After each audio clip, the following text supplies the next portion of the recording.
Hi friends, நான் உங்கள் வீராஸ் கிச்சன்லேருந்து பேசுகிறேன். இப்போ வந்து தக்காளி தொக்கு போட்டேன். 4 பேருக்கு செய்கிற தக்காளி தொக்கு. ஃபஸ்ட்டு அடுப்பு ஆன் பண்ணியாச்சு. எண்ணெய் ஊற்றணும்.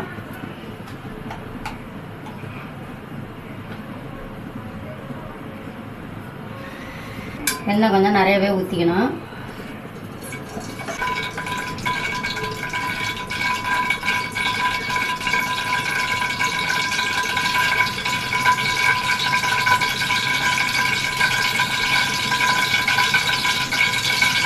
சோம்பு போடணும். சோம்பு ஃபஸ்ட்டு போட்டுக்கலாம். சோம்பு போட்டு பொரிஞ்சிடும்.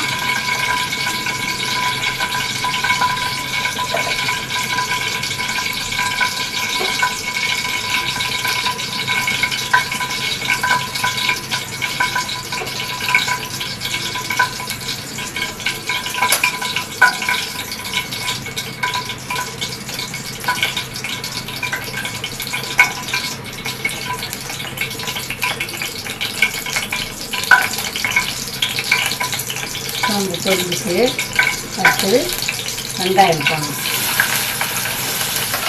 வெங்காயம் வந்து 2 வெங்காயம், நல்லா பெரிய வெங்காயமாக 2 வெங்காயம் அரிஞ்சிட்டேன். இது 4 பேருக்கு போதும். இந்த அளவு 2 வெங்காயம் பெருசு, நல்லா பெரிய வெங்காயம், மலை வெங்காயம்பாங்க. கல் உப்பு போட்டால் கொஞ்சம் சீக்கிரம் வதங்கிடும்.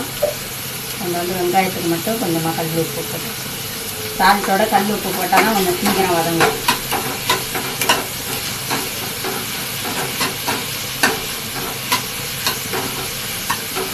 நல்லா கொஞ்சம் வதங்கி கண்ணாடி மாதிரி வரணும். அதுக்கப்புறம் தக்காளியை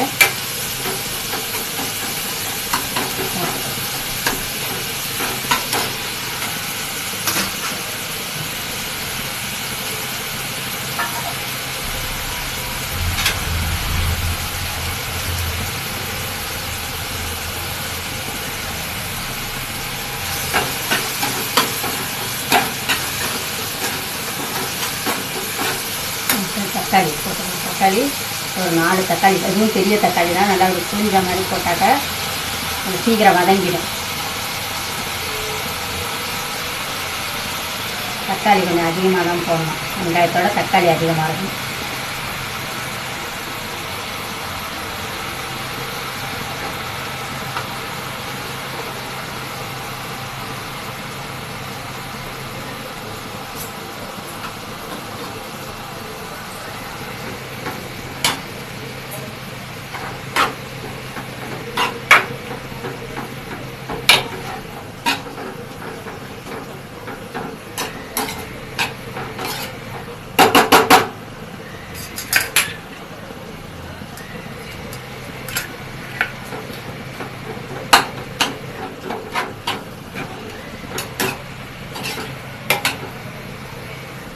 இஞ்சி பூண்டு போடணும். அடுத்தது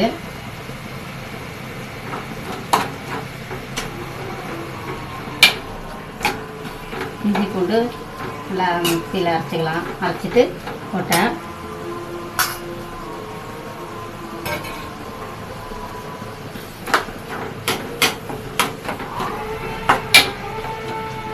அடுத்தது பச்சை மிளகாய், கருவேப்பிலை.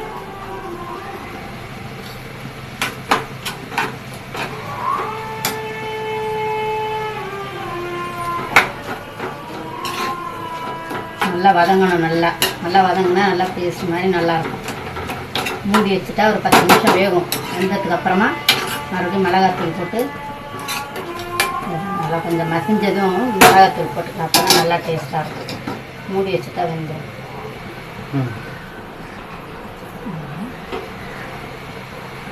10 நிமிஷம் கழிச்சு வேக வைக்கமா. வெந்த 10 நிமிஷம் கழிச்சு ஓப்பன் பண்ணால் அந்த நல்லா வெந்துட்டு மூடி வச்சா தான் நல்லா வேகும். அது நல்லா வந்து மசிஞ்சு வந்துட்டு முன்னாடியே மிளகாத்தூள்லாம் போட்டால் வேகாது. இனிமேல் தான் மிளகாத்தூள், மஞ்சத்தூள்லாம் இனி தான் போடணும். இஞ்சி பூண்டு, வெங்காயம், தக்காளி எல்லாம் வாசம் அப்படியே கமகமான்னு இருக்குது. திறந்ததும்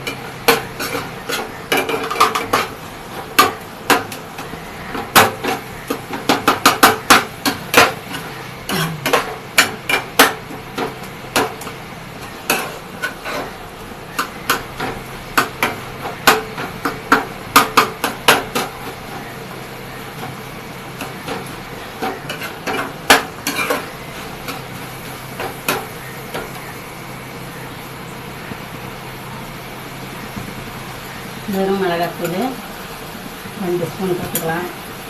காரம் வேணும்னா அதுக்கு தகுந்த மாதிரி காரம் வந்து நம்மளோட விருப்பம் தான். அது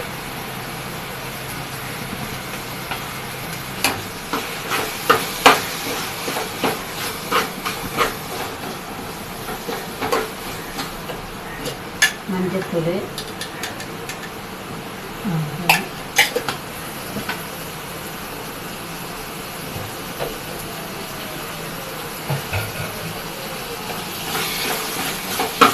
தண்ணி ஊற்றிட்டு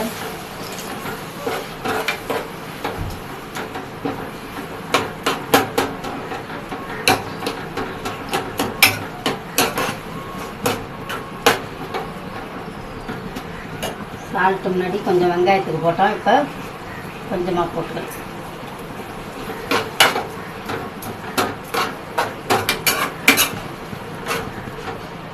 தண்ணி தகுந்த மாதிரி ஊற்றினா கொஞ்சம் அந்த மிளகாத்தூள் நெடியெல்லாம் தண்ணி கொதிக்கிறதுல இதில் கொஞ்சம் நெடியெல்லாம் இறங்கி வராது. இதில் தண்ணி கொஞ்சம் கொதிச்சதுன்னா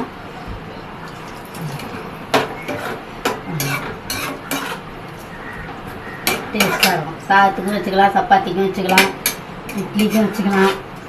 தக்காளி தொக்கு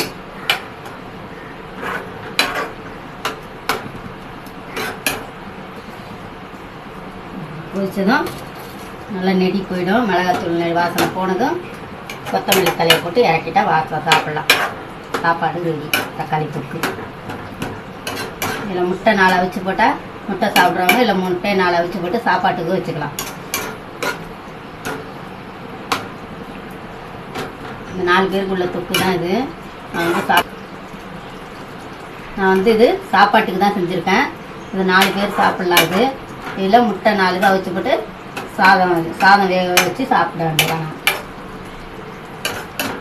சப்பாத்திக்கும் வச்சுக்கலாம், இட்லிக்கும் வச்சுக்கலாம், தோசைக்கும் வச்சுக்கலாம். இது மாதிரி தான் இருக்குது. அவ்வளோதான். ஒரு இந்த தண்ணி இந்த கொஞ்சம் இது நம்ம ஊற்றின தண்ணி வந்து சுண்டி வர்றதுக்கும் அந்த மிளகாத்தூள் நெடி போகிறதுக்கும் கரெக்டாக இருக்கும். அது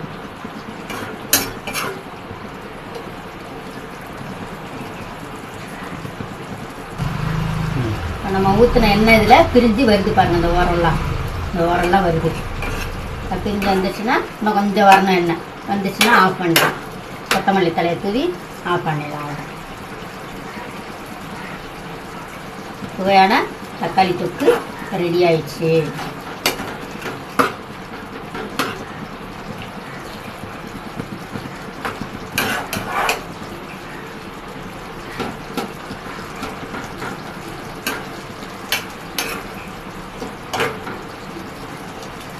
எண்ணெய் பிரிஞ்சு வந்துடுச்சு. உரமெல்லாம் தூவிட்டு கொத்தமல்லி தலையை தூவிட்டு ஆஃப் பண்ணிடலாம்.